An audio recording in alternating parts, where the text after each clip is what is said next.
So one thing that I've noticed about the John Wick movies is everything is so over the top opulent, and I love it. Everyone is so stylishly dressed at all times. Like, if any of you have seen that show Gotham, it's one of my favourite shows. And the criminals in that are always dressed to the nines, and it's sort of like the criminals in this universe. Everyone's so stylish at all times, and just in general, the set design, like there's chandeliers, there's mirrors, there's a chandelier in this movie in a riding stable, in an abandoned train station. Like, they just go over the top, and I love it. So that tends to happen in every John Wick movie, and there's also a dog and a fight in a club in every single movie, and this is no exception. So look, this is going to be a spoiler review, just a warning.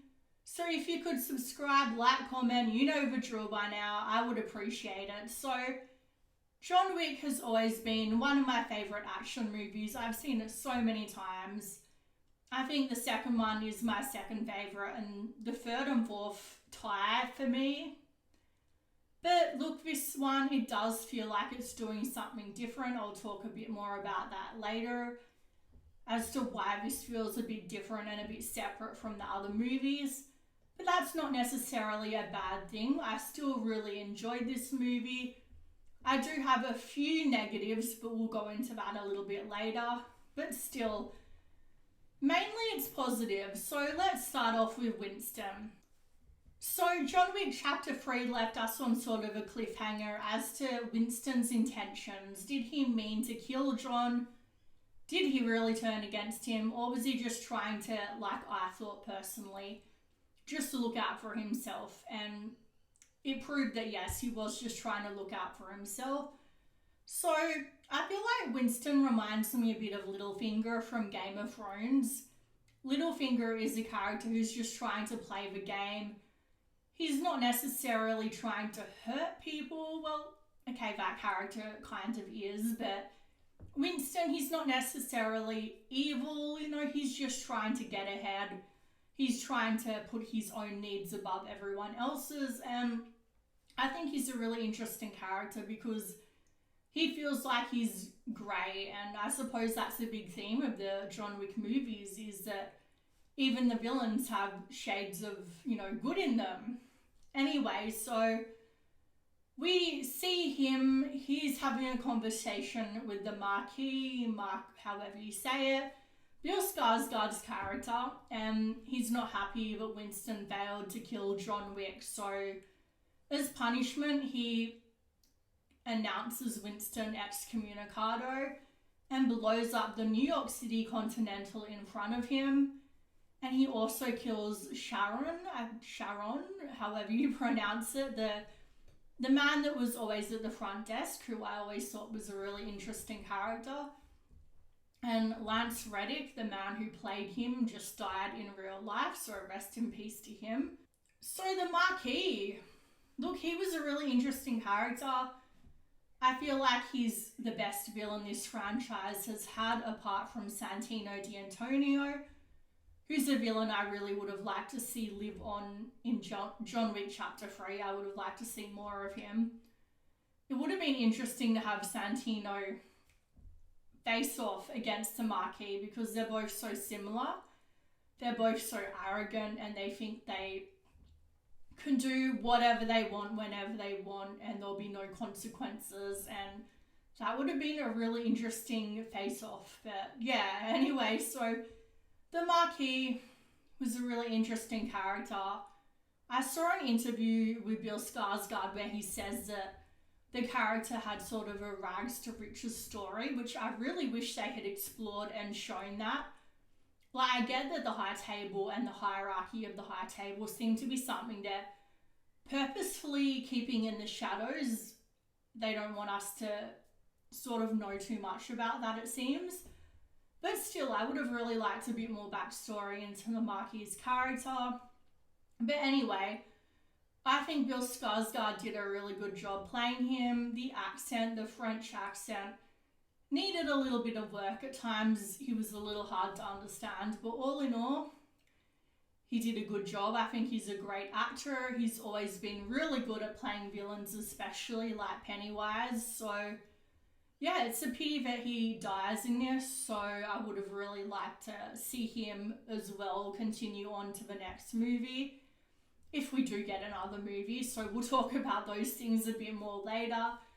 But yeah, he always wore these like really glittery suits for some reason. I don't know why. Like, I think maybe it was a testament to his character's personality, because we also see, whenever we see the Marquis, and if I'm saying it wrong, you know what, whatever. So whenever we see the Marquis, he's always in this really opulent setting, these really, really luxurious settings.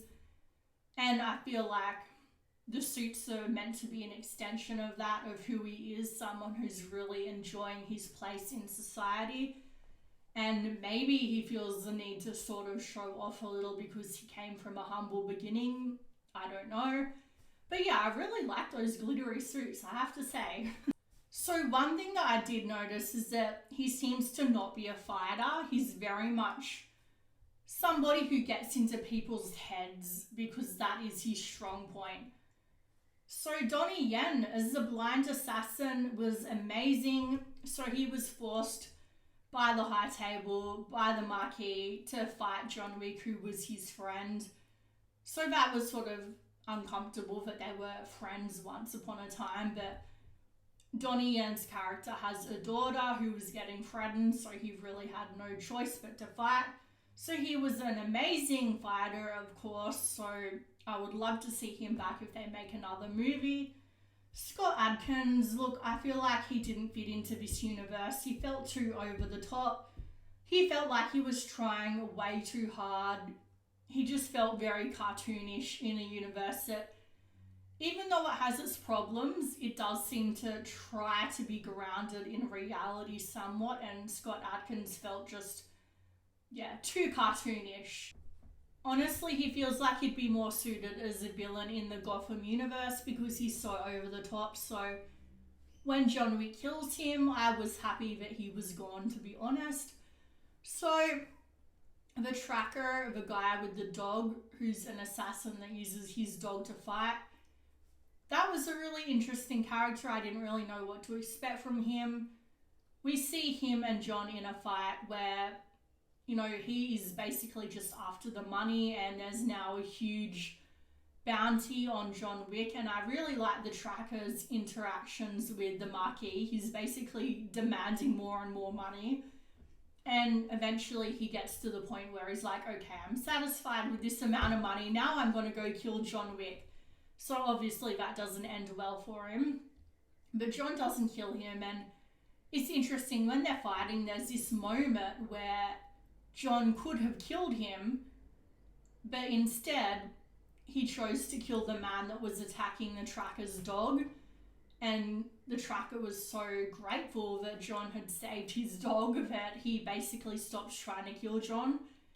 And yeah, I just thought that was so funny how they included that bit about people loving their dogs, and it shows how even these really tough criminals have a, you know, it humanizes them.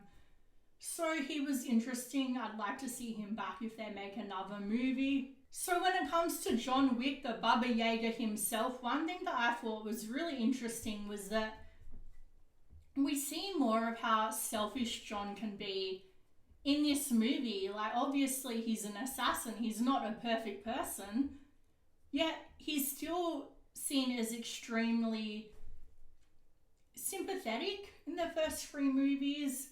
But in this movie, there seems to be tonally a shift in how we see John Wick. Well, to me personally, it seems like suddenly we can really see just how flawed he is, which, don't get me wrong, it doesn't take away from the movie. In fact, it adds to it, because once again, it humanizes him. He's not perfect, like, even though obviously, like I said, he's an assassin, like, he still seemed to be sort of too good to be true in a way. I don't know if that makes sense, but like, so he seemed to be this loving husband, guy that loves dogs. He just wanted to be left alone, but now we're seeing him in a different light almost. he goes to Japan, and I love the set design and the scenes shot in Japan. They were beautiful. So he goes to Osaka, I think it was, where the Continental is there, and he's friends with the man who owns the Continental, and he meets him and basically asks him for help. The daughter of the man who owns the Continental is really not happy with that because she knows that John being there is putting her father's life in danger, and yeah, he ends up getting killed by John being there. And she says to John prior to her father's death, you being here is basically going to get my father killed. You know that, right? And John doesn't really have any response. It's like he knows what he's doing. And yeah, that just seems to be a continuation in this movie of him putting his friends in danger and showing the way that his lifestyle and his need for survival impacts his friends' lives. And I thought in number 2, it was also a little bit dishonourable how Santino wanted John to honour his marker and John refused. Obviously he had to later on, but at first he refused. Yet in number 3, he wanted Halle Berry, her character, to honour her marker to him. So it shows how John can be a bit, hypocritical as well.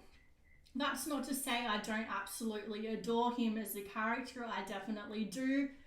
But like I said, he's definitely not perfect. So we see the daughter of the owner of the Osaka Continental wanting revenge on, so this is the post-credit scene. She goes after Donnie Yen's character because Donnie Yen's character is the one that killed her father. Like, he didn't want to, but he had to by the high table, but still, she's not going to really care about his motivations. So we see her going after him in the post-credit scene. We don't know if she succeeds in killing him or not. But it would be interesting to see if she comes back in another movie and wants revenge on John Wick as well. So John Wick actually doesn't feel like the focus in this movie, and there's pros and cons to that. So the con is that it doesn't really feel the same as number 1 to 3. Like I was saying earlier, this feels different because John feels like just a character in this story, not the prime protagonist in his own story, But at the same time, I like the fact that this gives a chance for other characters to shine. And there's so many stories to tell in this universe. I can't wait to see the spin-off movie Ballerina with Ana de Armas. I think that's going to be amazing. Same as the Continental TV show. And apparently John Wick actually plays a cameo in the Ballerina movie, which will be really, really interesting. And I can't wait to see more of the Ruska Roma, which obviously will be a part of it because they're the one that trained the ballerina assassins and that trained John Wick when he was Giardini. So I'd really like to see a prequel movie of John Wick becoming who he is and training at the Ruska Roma. But yeah, there's so many stories to tell in this universe. I would love it if they eventually shed some more light onto the high table. That would be really cool. But yeah, the fact that this let us see more characters, gave them a chance to shine, was really cool. The set design, everything is so opulent. Like I said, especially the marquee scenes, it's just so visually beautiful, but it's not a case of style over substance because there's great storytelling, great characters as well. The action scenes, obviously it's a John Wick movie, they're gonna be top notch, and this is no exception. I like the fact that apart from the regular gun fu, guns and kung fu action that we've come to know and love, they also introduced swords and all of these other things this movie, and it's always set against a backdrop of neon lights. It's always really stylized. It's amazing. And the stunt work in this is just incredible. But too much of a good thing can become a bad thing, and the action scenes just went on too long at times. There were too many of them, and it became numbing to a certain point instead of hitting us the way that it intended to and being really impactful. It just felt like, oh, can we cut this already and focus a bit more on dialogue so that when we do get those action scenes, they hit more. So like with one scene where the Marquis is getting scared of his confrontation with John because they have this cowboy western style shootout at sunrise scheduled, so he doesn't want that to happen because he knows he's gonna lose. Well, he's a very arrogant man, so he probably thinks he's gonna win, but at the same time, you know, he wants to protect himself just in case, so he sets all of these assassins after John to kill him before sunrise. So one of them pushes him down this flight of stairs, which is seriously like the longest flight of stairs I've ever seen in my life. Like, John kept falling and falling and falling, and it went on for so long that it actually became comical.